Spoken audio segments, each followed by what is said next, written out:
I don't have the music on the thing yet, so.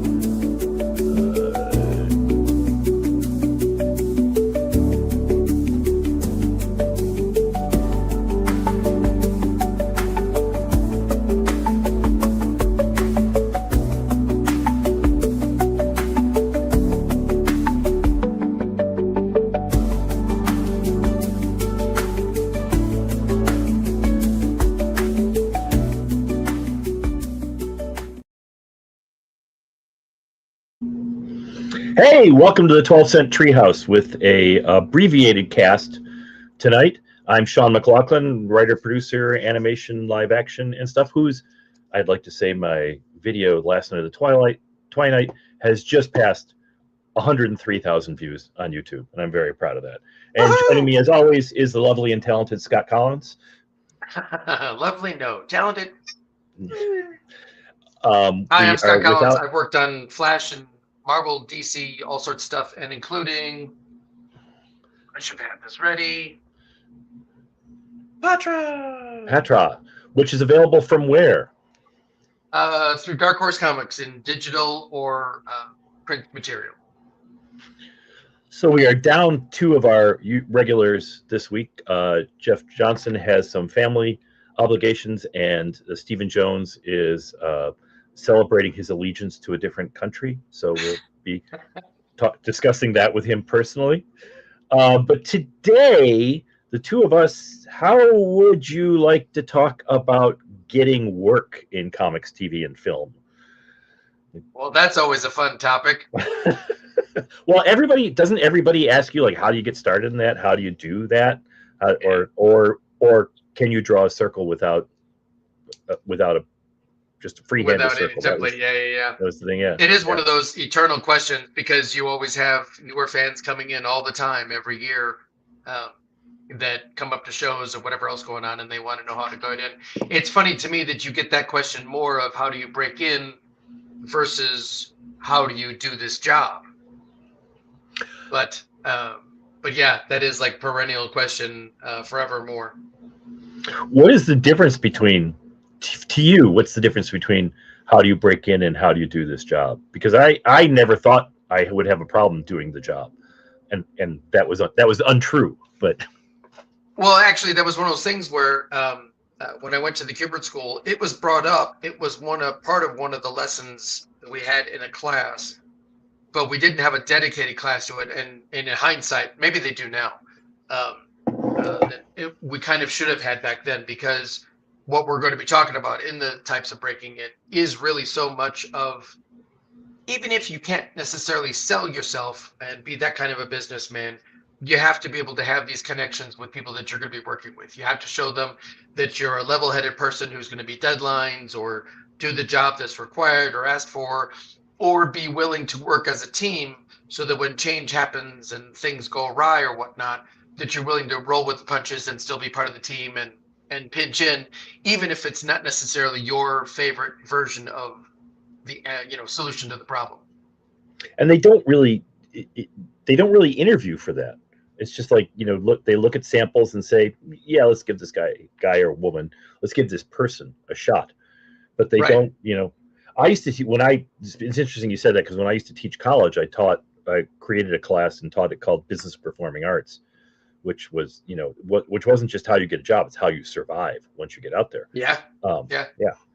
So in our day, we were just talking before the show that it's different than it was when we started, but it was all connections when I broke in. And I think it was really only hands-on. Yeah, that was the only way to do it. Now so much more, it seems like at least 50% or more of the game is digital first. Is the companies finding you, or you getting your art out there, or writing or whatnot out there in some sort of digital format so that the public can see it. And therefore, as I understand it, the companies have people they're hired now, instead of the people who used to take in samples and look at them and pass them on to their art director or somebody. Now there's the whole section of the company that's literally just scouring the internet, looking for their next Jim Lee, Todd McFarlane, whoever. I used to do that when I was producing Batman and Justice League, because we were always short people. We were always had a hard time finding people that could work in the style. and I would spend hours on the internet. I told someone the story the other day that I found somebody on DeviantArt. I think it was right before Justice League, or maybe it was even Static started up, and I thought their stuff was great, and I followed them around through the internet and stuff, and I found out they were doing porn comics. I thought they were really good. I mean, they were just a really top-notch cartoonist, and they were doing porn comics. So I showed the stuff to Bruce. I thought this guy was a guy. I thought he was great, and Bruce really liked him. So I got a hold of him and I talked to him, and we could not. And this is at Warner Brothers Animation. We could not come close to paying him what he was making doing porn comics. Could not even, not even in the ballpark. That's how the world works. Yeah. It was the other thing I found out was that there's way more Simpsons porn than you would possibly imagine. Oh, I don't need that. But I used to go out and do that, and I would do portfolio reviews at conventions. You were at the Kubert School. Did they come in and do portfolio reviews there? I mean, that would seem like that would be a big help. They did. On the third year students that were graduating, Marvel, DC, Valiant, I think at the time, any of the nearby companies like in New York City or whatnot, they were all, I think, pretty good about coming in and checking out the prospective students, looking at their portfolios, and having a conversation with them about the job and about the hiring and stuff like that. And I think in average that there were at least usually a few of that graduating class that would get, start to get the small jobs and stuff. I and some of my compatriots of the same year started getting work after our second year. Because again, that was when Valiant was opening up. So they needed people, and they're very happy actually to take students or somebody fairly young so that they could kind of train these kids in the style of books that they wanted to do, because it was led by Shooter and also by Bob Layton. And they had very strong ideas of how you did not do their comic books. So part of their attitude, I think, was the idea that they very much wanted to actually get kids that even if they were a bit rough around the edges as far as their anatomy or some details of stuff, at least they didn't have like 10 years of experience of telling stories a certain way that all of a sudden they'd have to fight with to reprogram you into doing their kind of books. Yeah, that was always a big problem on the Batman shows, and to a lesser degree on Animaniacs and Pinky, is that when you see a portfolio, especially in animation, you understand that this person has worked on a bunch of different shows and a bunch of different styles, but you want to see something that looks like the show you're working on. It doesn't have to be exact, but you want to see something like it. And there were a lot of portfolios of like really talented people that got turned down because especially when you're in production, I mean, you're spending the first year of Batman Beyond was a $15 million production. Yeah. You don't have a lot of time. You've got to move this stuff through. Everything's always late. That was one of the first things I learned even at Valiant when I popped in there. And that was my first work, was going into the office and literally seeing how the sausage is made. Of like, okay, he's literally sitting over there with a yellow legal pad and he's writing down the issue of what's going to go on. And then it's handed over here and I'm seeing this person coloring and seeing that person over there inking, and then seeing like editorial involvement saying, is this part done or is it not done? Does it need something yet? And watching him work through that whole process. But knowing that all of it was late, even the first books that they were working on there, and they were introducing new books as I was hired. I think Rye was brand new then. Exo was about to come out. I think Shadow Man and stuff was later. But anyway, any of them that were brand new at that time, it was hysterical going like, okay, yeah, we just got this new book approved. And it's already 3 months behind work schedule on the whole system. So everybody quick, we got to go. And that's no different, I think, for Marvel and for DC, as far as I've considered all during that time. And I'm sure it's the same or even worse at TV. Oh, it was crazy. The last show I worked on was the development of Superboy and the Legion of Superheroes, and I got laid off literally because I told the vice president we need $50,000 so we won't be behind once the show is finally greenlit, and he's like, the show's not greenlit, the contracts aren't signed, we can't get the money. And I'm like, So you want the show to be late. That's what you're telling me.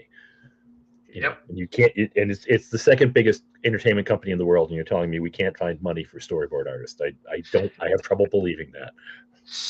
When I was first offered the Flash comic by the editor, there's some quibbles back and forth on my end from the creative side of it. But one of the best things he actually did do for us in the book was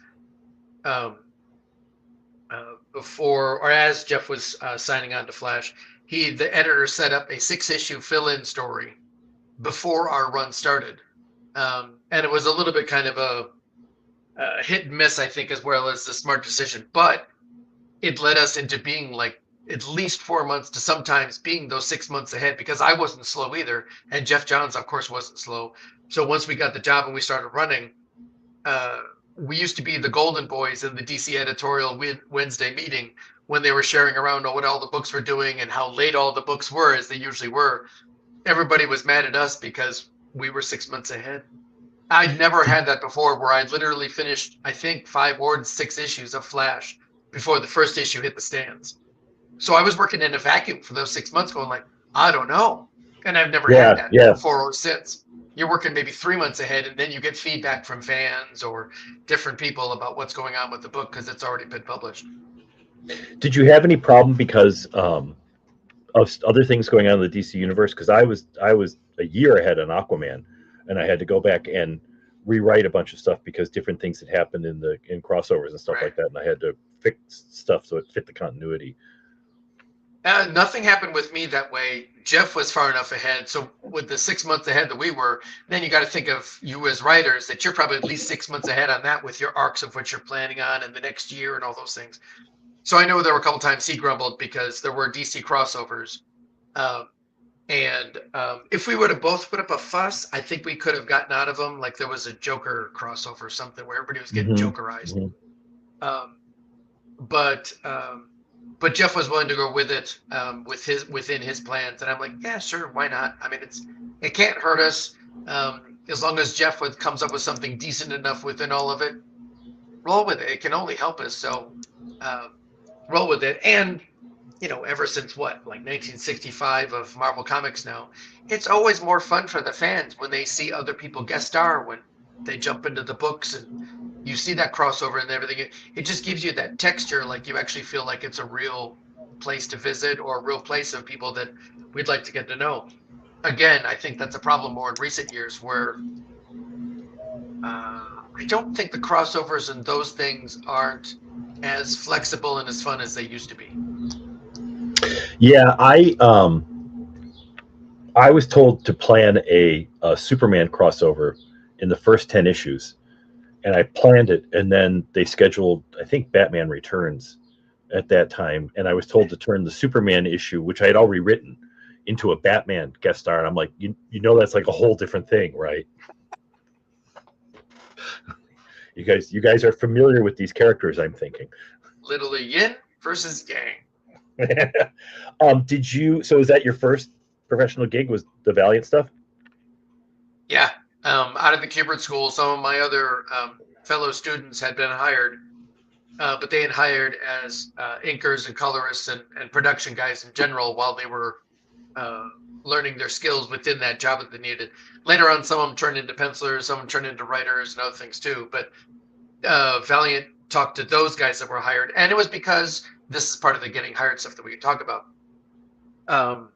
Those guys got hired because one of them had one of their teachers at the Kubert School who had a direct contact with some of the higher echelon there at Valiant, at Jim Shooter and stuff.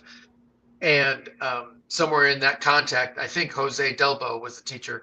I think he'd been doing something for Valiant before they were doing superhero stuff. They were doing video games and some other things to earn up a real balance of money so that they could launch their superhero line. Anyway, that teacher then had suggested some of his students to go in there. They had gone in, they had gotten jobs, and then because things had gone well, Shooter and Leighton and Don Perlin was their art director. They had turned to those same students going like, do you know anybody else? And they were looking for pencilers and other stuff too, not just some of the colorists and inkers that they had. And I had a decent portfolio, and I knew those guys at that time. So they said, do you want to go in? And I said, of course I do. Yeah. And then you still have to pass the test and that kind of thing of them looking at the stuff, having a nice conversation, be flexible, be open, and be willing to, like, if they want you to start tomorrow, you start tomorrow. If they want you to start next week on 8 o'clock in the morning, you start next week at 8 o'clock in the morning. Yeah. And that was an in-office job at that point. That was still all very much a bullpen kind of job. And were you getting a salary or paid hourly or piecework? I was still paid, as far as I remember, I was still only paid for the artwork I produced. I didn't wind up doing any patch jobs at that point. Right after I came in, they gave me a wrestling story to ink because I also had inking samples, and they didn't have anything ready for me to pencil. Though I was supposed to be penciling right off the bat, but they said, we don't have anything yet. Do you want to start tomorrow? Do you want to ink this job? And I said, sure. And then I did the best I could, but also that was also brand new for me at that point because I had done some stuff, with other students around and this and that, but I'd never worked in an office atmosphere before. Right. As a brand new kid. I was 24, I think. And that was nerve-wracking to be all of a sudden in a room with a bunch of other guys working on stuff, and I had to be inking this job, which, on top of everything else, it was a Steve Ditko wrestling story.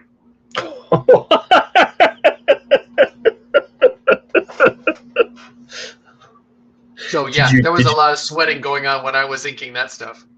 Did you have any contact with him? No. Yeah. No, he came in the office a couple times to pick up jobs from Jim Shooter or to drop off jobs or whatever he was doing. But we were told pretty much around the office going like, don't talk to him. It may even been like, don't even look at him kind of a thing. Just let him come and go and do his thing. Levitz was apparently fairly close to him, and Levitz said he's a really nice guy. He's strange about certain things, but he's a really nice guy. I've heard he's a super, super nice guy, but also shy. Yeah. It was like, well, those were when I was on Animaniacs, we used to get the Spielberg memo when he would come to tour the studio, and it was, don't look at him, don't speak to him unless he speaks to you, don't ask him for an autograph, just pretend he's not there. Yep. It was almost that same kind of thing when Barry Smith came up to the office too at one point because he was working on Solar for them. And he was handing in, I saw second chapter or third chapter handed in. I saw the pencils and everything. Just beyond gorgeous. But it was pretty much the idea of really don't talk to him. I did have one question because he had just finished Weapon X a year before or something like that. And I had a question about Weapon X and how it ended this and that. And I asked Bob, can I? He's like, okay. You're taking your life in your own hands. But and did you get your answer? Yeah. I mean, it was pretty much what I thought it was, but I was just being a stupid fan nerd, whatever, and double checking. So the end of Weapon X was that we had seen pretty much a straight line through, I don't know if you remember, if you read the Weapon X stuff, was that Logan was captured at the beginning. We kind of got hints of his background before, Lifebound before, but it was really him just being stuck in that experiment with this small crowd around him of these various good people, bad people, whatever, organizing him being turned into this killer with adamantium skeleton. Except for when we reached chapter 9 or chapter 10 out of the 12, maybe even chapter 11, all of a sudden it switches, the whole thing goes dark or whatever, then comes back, and then it's inside Logan's head, and it's all very dreamlike and all of that. And by this point, he's killed all of the main cast that we thought of. He had been this run amok Frankenstein monster, whatever, that got revenge on all the people that had done him wrong. And then it went black, and then it comes out of it, and then it was almost like a reset. We were in the sequence again of him just doing things, being tested as a mind-controlled killing machine or whatever. And then it cuts again in the ending where it's it seems like he's going to kill them again. Maybe not the same way we just saw, but he's breaking through the door at the end, which all of our scientists and whatnot were behind this door again. But then he cuts away from that, and then he has Wolverine walking away in the snow or whatever it was. So I was like, Barry, did he really kill them? Barry's like, being asked this again.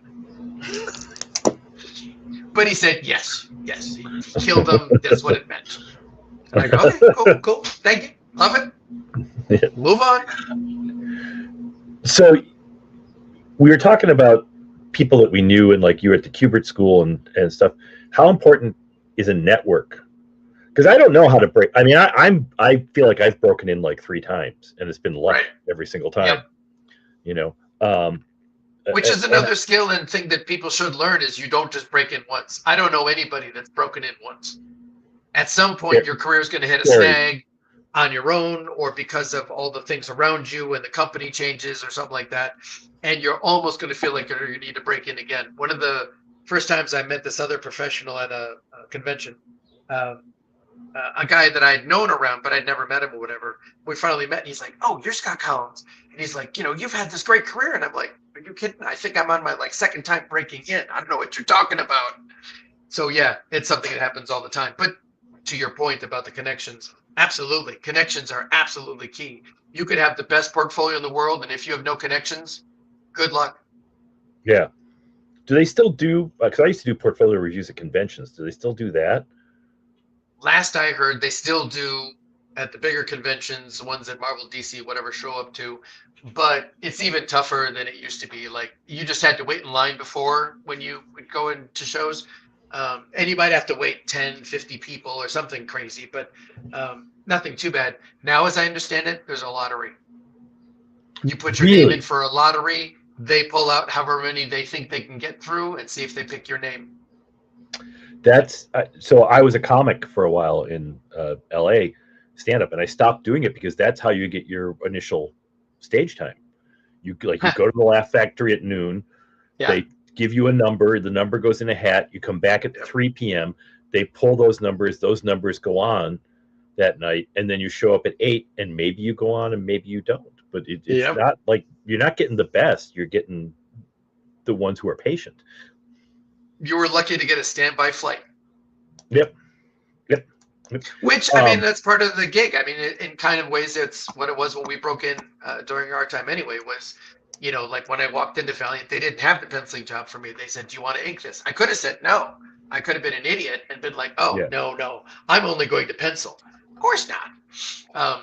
And there were plenty of other jobs when I first got to Marvel or DC or this or that. It's like, hey, we're going to give you this quirky, maybe really dumb job or whatever, this sideline project or this 8-page or whatever it is. Do you want to do this thing? Well, I never wanted to draw, the Mad Hatter taking a shower, but okay, yeah, I guess I'm going to do that. Whatever crazy thing it's going to be, it's not going to be probably the thing that you wanted to do when you broke in. Like Jeff a couple of weeks ago talking about his X-Men issue, and the X-Men issue is the X-Men redecorating the mansion. Exactly. Yeah, I mean, I'm at a point now where I don't necessarily take every job that's offered to me, but I was for a while Dark Horse on Johnny Quest. I was the guy you could call on Monday and know you'd have a script on Friday if you were in deep trouble. And I don't know that was the best look for me, because obviously I'm not doing Marcel Proust and Johnny Quest comics to begin with, and to do it in a week is a little bit less. But when that's one of those things is being able to those times where, and I've heard that from the beginning, going like, oh, got to realize that a freelancer, sometimes you do have to say no. You have to do that. But those no's haunt you. Did I break off that connection? Did they not trust me anymore?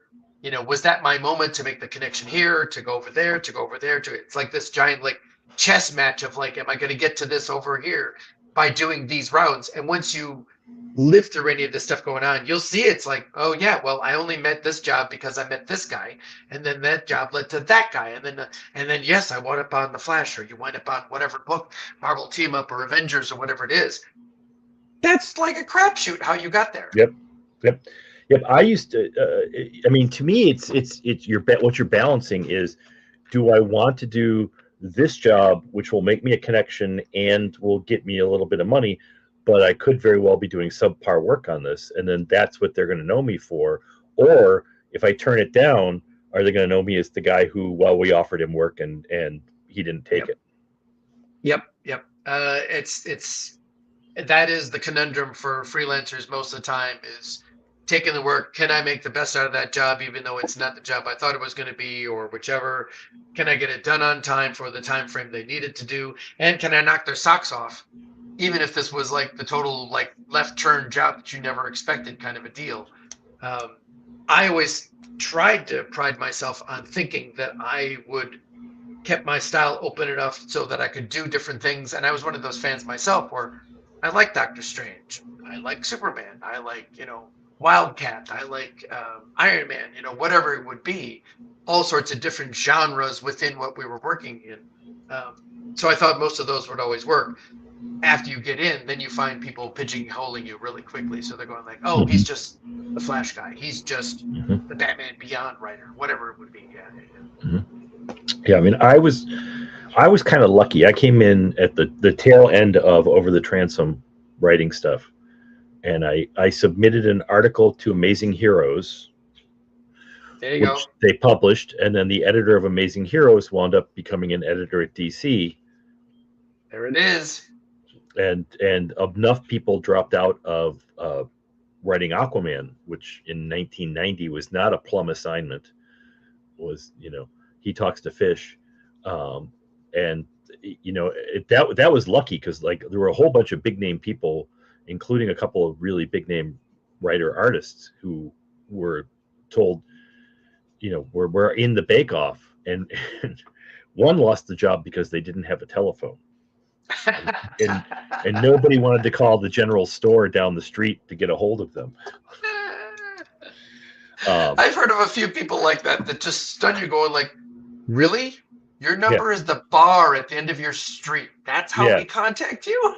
Yeah. I just, I don't, and it seems more like it's like 1950s cartoonist New York than, 1990s to 2000s to 220s New York. But, sometimes you just have to be available. And that was how I got in. And then that was the same connection at Amazing Heroes is what got me into Warner's. So, I was lucky that way. Now I was also unlucky because I got sort of pigeonholed, as you said. But then trying to keep connections up after that. So, for people who this is called the 12-cent treehouse because most of us have vague memories of comics being 12 cents. Or close enough to it anyway. I go back to like 20 cents maybe. Go back to 15.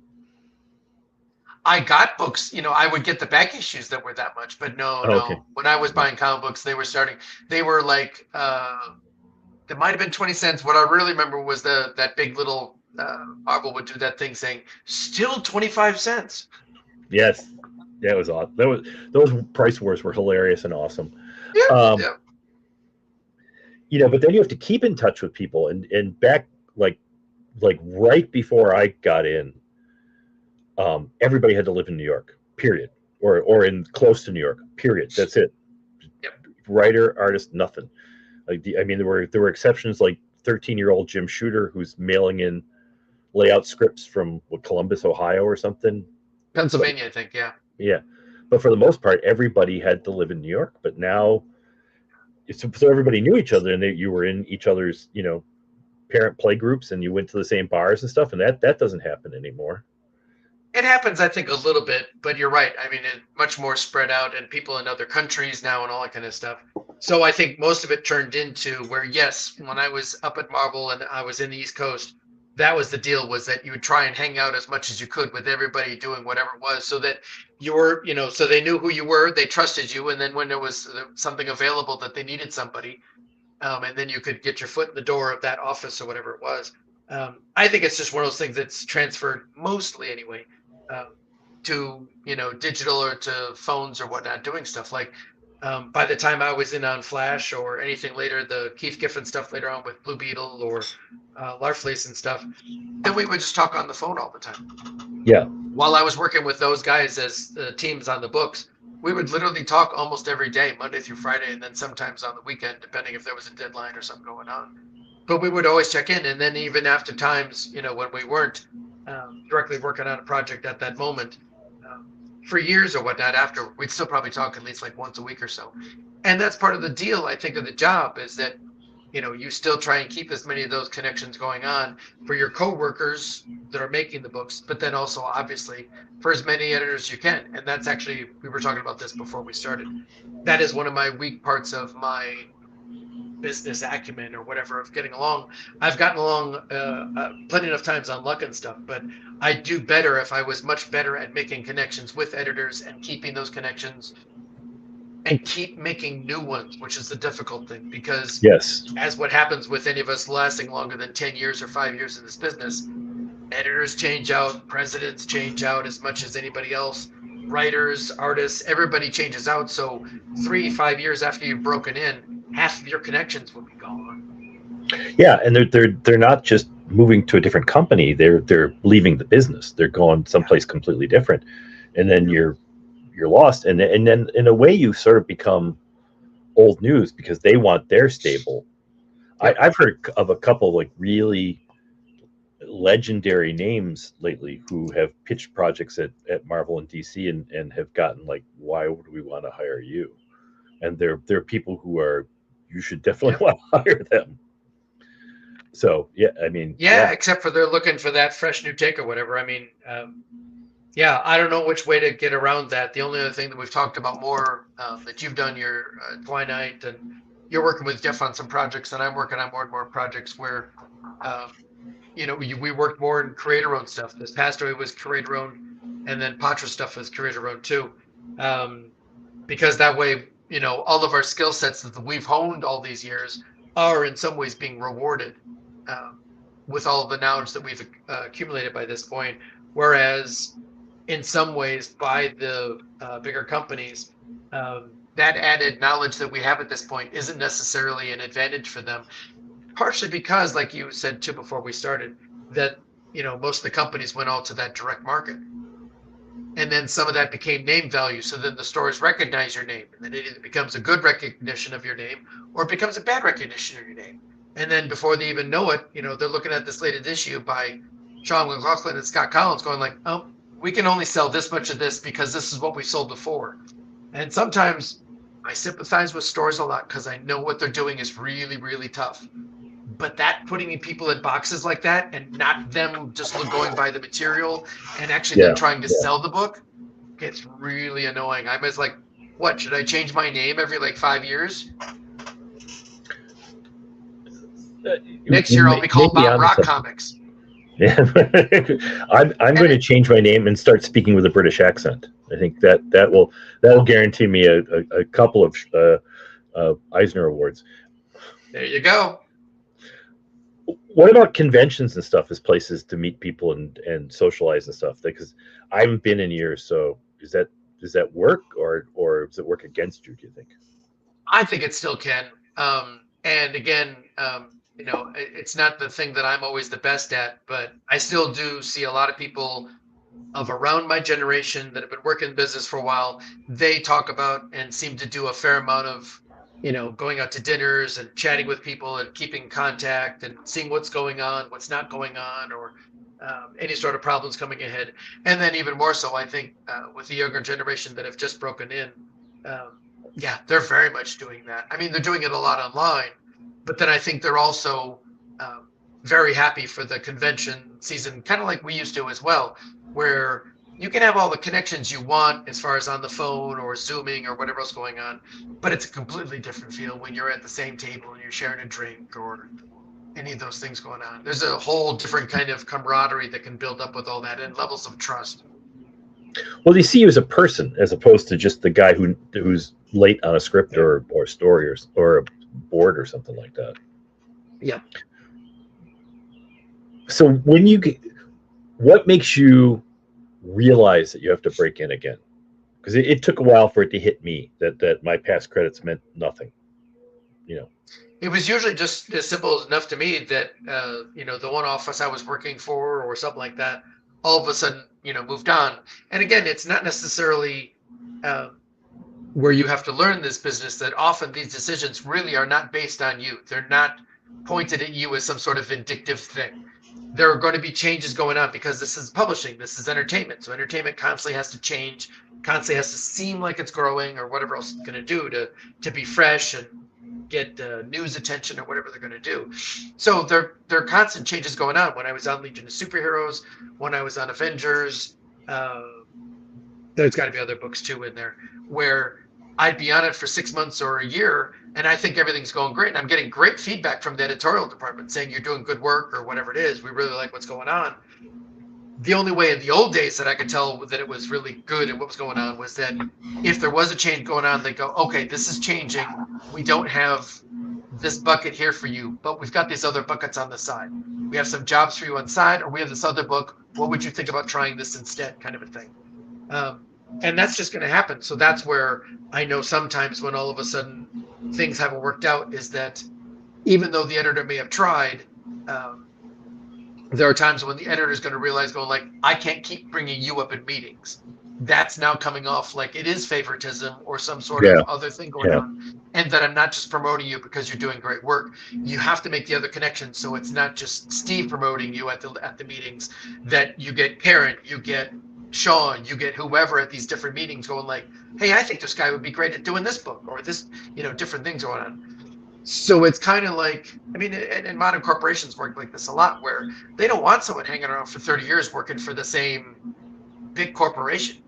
They want you to not do, one corporation. They want you to jump to the competitor, work there for a while, show that you still have the chops and whatever is needed to be done so that you can run to Dark Horse, you can run to DC, and then you can come back to Marvel going like, yeah, I've still got books I've done over these other companies and they've done well enough.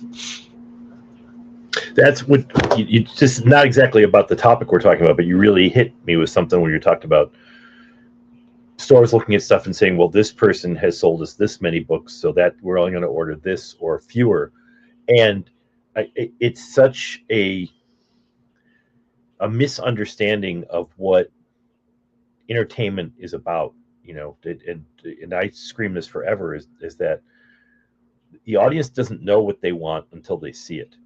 They think they know what they want. They have ideas, but they don't know what they want until they see it. So I understand why stores have to order that way, because it's a business and you have to have a certain amount coming in and coming out. But you also have to keep in mind that something might break out at some point, and stuff breaks out all the time. So something breaks out, and it's never. It's really the ones that are planned to break out that are actually the breakout ones. It's something that catches the companies from the side going like, oh, like Blackest Night for DC at the time when it came out. That was not the big header. That was going to be one of the crossovers, whatever, but that was not supposed to be their big winner for the year, whatever it was. And within 3 months they're like, oh my God, this is way by far our biggest hit of the year and crossover whatnot. So all of a sudden then they were scrambling for all those side projects and extra tie-ins and everything's going on to make it all work. So it's a valid point of dealing with the business, is that you have to keep punching around to find out, what part of your work is either going to make sales now or hopefully make sales later. And you have to keep doing those things. One of my other issues with my years of being on books is, though I think I'm fairly well respected, I don't have many of those wins, after the Flash or Avengers or different things like that. There's a couple things. There's stuff that got reviewed really well, but if the numbers aren't super high, it's not going to make a difference to editorial at Marvel and DC, whoever, that they're going to want to go like, well, yeah, but what numbers did he sell? And they're going to compare those, because as much as we enjoy this for the entertaining of the business, it is a business. They have to stay in business. They have to make money.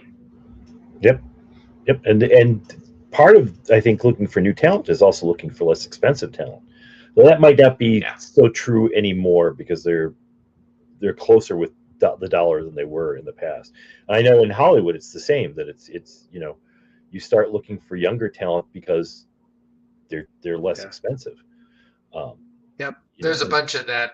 Although I don't, as it is right now, as I understand it within the industry, I've heard numerous reports from people and then articles online that in general, everybody's page rates, everybody's income on these jobs is down. But I think that's also with the idea that in general, Marvel and DC, as best as I understand it, do not seem to be the top of the heap anymore and haven't been for a bunch of years now.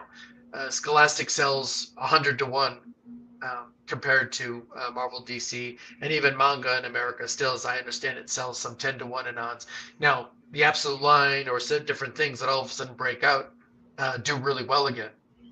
But you got to get the fans in there and buying the books. Yeah, but the numbers they're selling now are I mean, Aquaman #1 sold 1 million, got Did it? canceled at yep, got canceled at 35,000, and then climbed up to 80,000 during my run. And those numbers would make me the hottest thing in comics right now if they were Yeah. doing that. And in TV, the ratings are down Yeah. across the board. Um, my opinion on that is that ratings are down across the board is because you're programming for a niche. You're not programming for everybody. But Yep. other people argue that it's because there's too many other options now. I've got and comics, there's too many. There's a ton of options in comics now between independents, Yep. self-publishing, Yep. Kickstarter, all that. Yeah, again, that's where I feel bad for the comic book store owners that, have to go through catalogs where they have to go through 20, 30 different publishers at least and 300 or 500 books a month or whatever's going on. So they're obviously going to, and when they can, they're going to try and narrow their focus to what they think the winners are, that kind of stuff.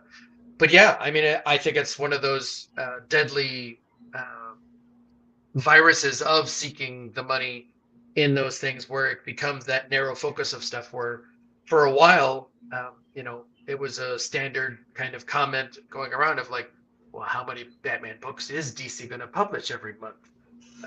How many NCIS or CIS shows is it CBS going to pull in, at this time? Because it's just they're going with what they think, always get some of their sales that they want to get. But it does wind up harming that brand. The line. Yeah, it harms the line, and it harms the brand because they have to keep pushing new material out, and the material becomes subpar at some point.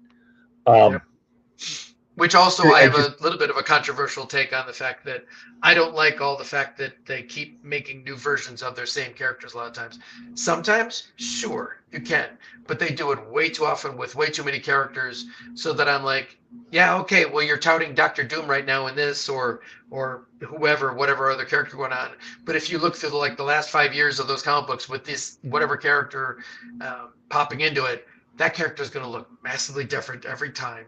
The color scheme may even change. Half the names changes half the time, and they're going like, "Well, we're just doing this like it's skins on a video game." It's exactly we're just trying different things. Yeah, but you're losing your brand. Those skins are because the brand still holds for the game, and people can pick the skins that they want, and you're trying to reach that wide base so that everybody can get what they want out of it. But that's not publishing a comic book. You're not publishing a comic book with 100 different versions of the same book to supposedly reach all these different fans. So if you keep changing Dr. Doom so he doesn't look like Dr. Doom or talk like Dr. Doom or seem, whatever like him, like you're ruining your brand. Yeah. So you're going to put him out there later. People are going to go like, isn't that Darth Vader? Wait a minute, isn't that Dr. Pepper? That's Dr. Doom? Like, what is going on? Wouldn't you like to be a Pepper too? Exactly. So back to I just had a thought that when you talk about showing stuff to an editor and whether they take it or not really has no reflection on your talent, and that's true. I had a friend who was an actor who said, after a certain point, auditions got easy for me because I realized what they had for lunch was more important than anything I did in that room as to how they felt and whether I was going to get the job or not. So this leads us back to what we had mentioned earlier too, is that there's that perennial question of how do I break in, but isn't always that perennial question of like, how do I do this job kind of a thing. Now we're talking about the actual angle of how you get the job, and that could make or break, whether you actually have a style or a subject matter, whatever that they want to do, or they think they can make money off of and produce this book.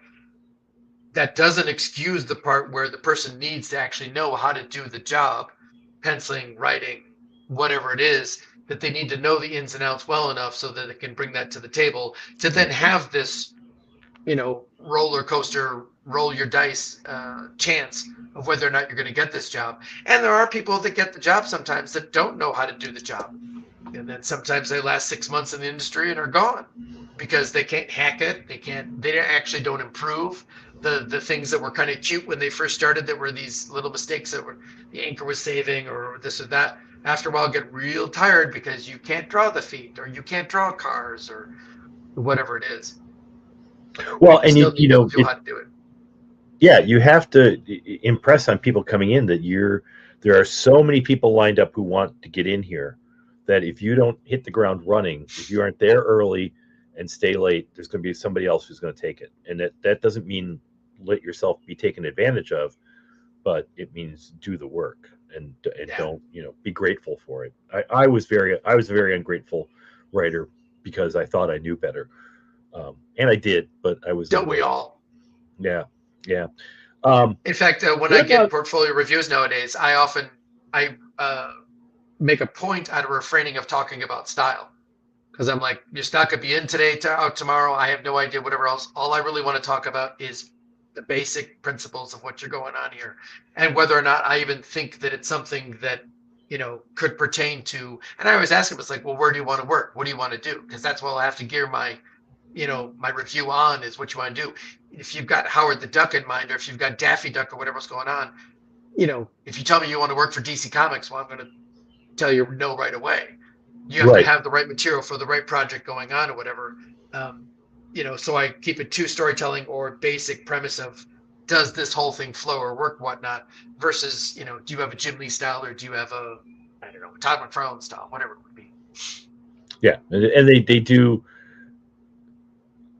I think developing your own outlook makes you stand out as an artist and a writer more, because when I was looking at portfolios for animation, I saw so many anime ripoff portfolios, and they weren't like even ripping off Miyazaki or Ozaki. No. They were like, it was some minor league thing, but that's great, but if we wanted to do this, we would call these guys in Japan that we know. Yeah. Because we work with them, so we don't need you to do this. What about? Well, usually it's always that they're just doing that surface level of copying kind of stuff. Like they're only kind of doing sloppy surface level of Neil Adams or whatever it was. They're not actually getting the meat of what is in there. When you start talking to them about structure, like arms are cylinders matching, and the hand is a pentagon or whatever, and then cylinders on it. You start talking about that, and you get this. They don't understand, and for animation, that's important because somebody's got to move that thing. It's got to be consistent. When I was a kid, I read a book called The Associates about young attorneys. And I was struck by one sentence in it, which was, there are two ways to become a partner in law. Join a big firm, work your way for years and years and years and become a partner, or start your own firm. Oh, so, yeah. With comics, like, what about just going to Kickstarter and doing your stuff there? I have feelings. I want to know if you have feelings. I think you can. I think it's a viable option. I don't know that it's going to make you money. I've heard lots of different complicated stories about how Kickstarter works. I think ultimately, as best I understand it, you still have to put your time in. Like, your first Kickstarter is most likely not going to make money. Your second one probably won't make money. Maybe your third, your fifth, as you go along, you'll start, if you have good material, you might start getting enough attention from people so that all of a sudden you could make it profitable and stuff. But it's a risky maneuver, just because you may have put in enough work to get the Kickstarter going, and then it may not go. And I don't know exactly how in the world their algorithms or whatever else going on, because there's been times when I've known a friend has had something on Kickstarter. I go to Kickstarter and it was comic book stuff, and I'd write in comic books, and my friend's stuff didn't pop up. I'm like, how did it not pop up? And then I did some deeper search, so I'm looking kind of at all the comic books on there, and there weren't actually even now that many, at least in Adventure or something else kind of comic books. So I'm like, until I put my friend's name in, then all of a sudden it popped in the Kickstarter. I'm like, what the? That's not going to help. Yeah. So, I did. Yeah. I financed Twilight there, and I fancy that I have a little bit of a name. I mean, I have a couple thousand followers, and your credits are big. And I still had to do so much promotion on the Kickstarter to just barely crack it. That it was more than a full-time job doing the promotion, and I have a little bit of a name, so if you're just starting out and you don't have any credits, okay, how are you going to promote this? How are you going to you're going to have to, as best as I could, if I was a new guy and that's the route I was going to take, you would have to be the idea that you were burning the candle at both ends. You'd have to have a day job, assuming that you needed money to live. Yeah. Even I in your do. parents' basement or whatever else, you're still going to need food money or whatever money to hang out. But you're going to be working during the day or whatever your job time is, and the time that you should be sleeping and everything else, you're going to have to be putting as much energy as you can into the other stuff, including the promotion or anything of socializing, the media stuff, whatever, and getting your word out there. But assuming that the first 1, 3, 5 of them is not going to sell. And a lot of Yeah. guys used to do that back in the day with their black and white independent comic books. It was only the rarest of indications, that the Teenage Mutant Ninja Turtles or something like that would actually become a big hit. At that time, I remember there were like at least 20 or 30 of other independent books that we were even surprised to see in a comic book store that was really only Marvel and DC. You'd wind up getting some of these independents, but they were like dribs and drabs, and that's probably one of the reasons why I didn't pick Cerebus up for the longest time, was that I'd only rarely see it in the comic book store. It wasn't like a regular book, and it certainly wasn't pushed by the store. Really? They'd get like 1 or 2 copies. Yeah. They'd get like 1 or 2 copies of it, and it would be gone half the time. I wouldn't have even seen it. No, that could be. I mostly remember Cerebus from the telephone books, and then and I think probably there's nothing like the Comics Journal or Amazing Heroes anymore. There's a whole bunch of websites, but none of them are run. There's actually a Comics Journal website. None of them cover stuff like they used to, and so you'd get turned on to stuff like Cerebus, or I remember through reading the Comics Journal and Amazing Heroes, I got turned on to Peter Bagge, and you'd find new stuff like that, and that would be like a really good route for someone, do that and do a Kickstarter, but there's nothing like that anymore. And I remember when we were starting on Flash that CBR and some other ones, they had the community boards and different things that we would visit, trying to get people involved with showing you what was going on in the Flash comic book. But they had news and stuff that was handled a little bit more like news. Whereas I understand almost any of them today, I don't care where they're coming from, they're only looking for those clickbait headlines. They're not really talking about the business as far as like people being in there and stuff like that. Now, maybe I'm missing out. I could be missing out on all sorts of websites that aren't out there, but the ones I've heard of anyway. And you usually at some point, 6 months later or something, the best stuff rises to the top. You think you would have heard of any other website right now that would be really good about news and updating people on the cool things that are going on out there.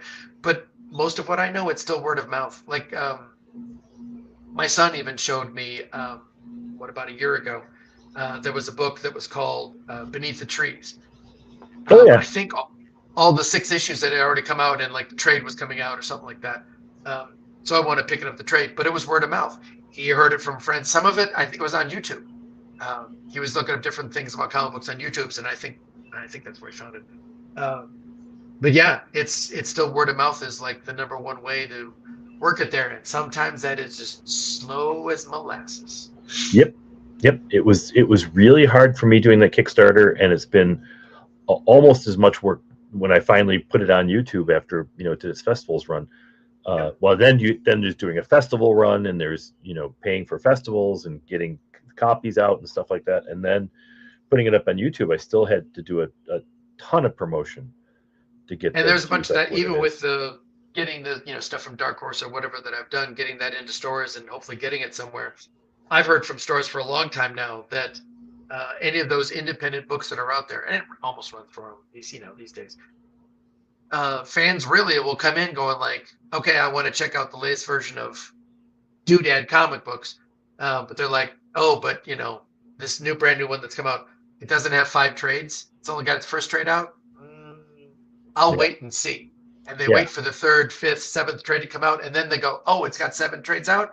Okay, now I know it's a thing. It survived. Enough people read it. It's got to be good by now. That's one of the reasons why I think manga stuff sells the 10-to-1 odds and all that stuff, is because it's coming over from Japan. It's already sold $1 billion over there, and here they come over and it's like, oh, it's 52 volumes of the book. Well, this is great. Yep, and they don't, because they've already sold a ton of copies. They don't need to make that much money on this market, and they're smart enough about it, which American companies aren't. Is that, well, we we were happy with this share of the market because we've already made our big money. So this is just cool. We don't really need to Yep. push this. Is the But the also focus- America's even a bigger audience. So even if they don't think they're going to get that much out of it, this much out of this pie versus, you know, out of a smaller pond or whatever, I'm sure they're making money hand over fist by what they've been putting in the U.S. Yeah, no, I'm sure none of them are wondering where their next meal's coming from. No, but at the same time, it's fair to say though that, you know, that competition within Japan for those people to get those books and get those runs and doing that stuff, those artists and writers and creators over there are killing themselves to try and do that stuff. I think it was a friend of Jeff's. I'm not gonna remember his name. He was an animator though, I think, down in LA with you guys. He went over to Japan for a while. He wanted to do manga comic books. That was actually one of his dream jobs to do. He went over there, and I don't know if he lasted a year or something like that. It was killing him. His health was so bad after that 1 year of going over there and working within the manga system that's over there. He had to come back. He had to come back because he was like, you know, falling apart. Yeah. Well, and the other question is like, so for the Americans who have to produce like how many floppies to make a trade? What's a trade now? Like 4 issues or 6? So how many? Yeah, between 4 and 6. Yeah. So how many floppies do you have to produce, and how do you survive and continue to do those? You know, doing Kickstarter or whatever, or selling them door to door, or going to conventions and hawking them there. Like, how do you survive to do that? Do you get to that point? And that's what I'm saying. For most of that I can see anyway, for the people that have to survive and do that, including my friend Chris Schenk, he's got 2 books out. He's got the 3rd one done. I think he's just getting around to publishing it now. He's got his day job. He's got his job that helps him pay his mortgage, his rent, his this, his that, his, you know, auto insurance, everything else going on. And he's hoping to, you know, get it down the line so that it could be something and keep building on it. I mean, hey, the story goes around for everybody. This isn't, you know, for just for the no names or the people who have lower profile or something like that. This went on with Mignola on Hellboy. I watched that making of Hellboy, whatever movie of his, and there was a really important part of that movie to me where he was talking about that after he did the first miniseries, it sold okay, and this is when books were selling good. This was like 1993, 94, whatever. Yeah. And there were some really good sales in there. So I'm sure in general his sales were great as far as an independent goes. He's like, it sold okay, but I don't know. Maybe I should go back to Marvel and DC and do some more stuff because that stuff sold more or whatever. And he was afraid about it. And like a lot of, you know, wonderful partners, wives, whoever coming in there, his wife apparently was very fundamental or helpful in telling him, going like, no, you wanted to do this. If you want the fans to take you seriously, if you want this thing to win, you're going to need to suffer through this. You're going to need to keep pushing through, do another new miniseries. Maybe you have to do 3 more miniseries before it really catches on, which is what he had to do. Yeah. At least to his own level of, you know, figuring out what the sales needed to be or something like that to be accepted. He had to go through a bunch of miniseries that sold okay, but not great. And then where'd it go?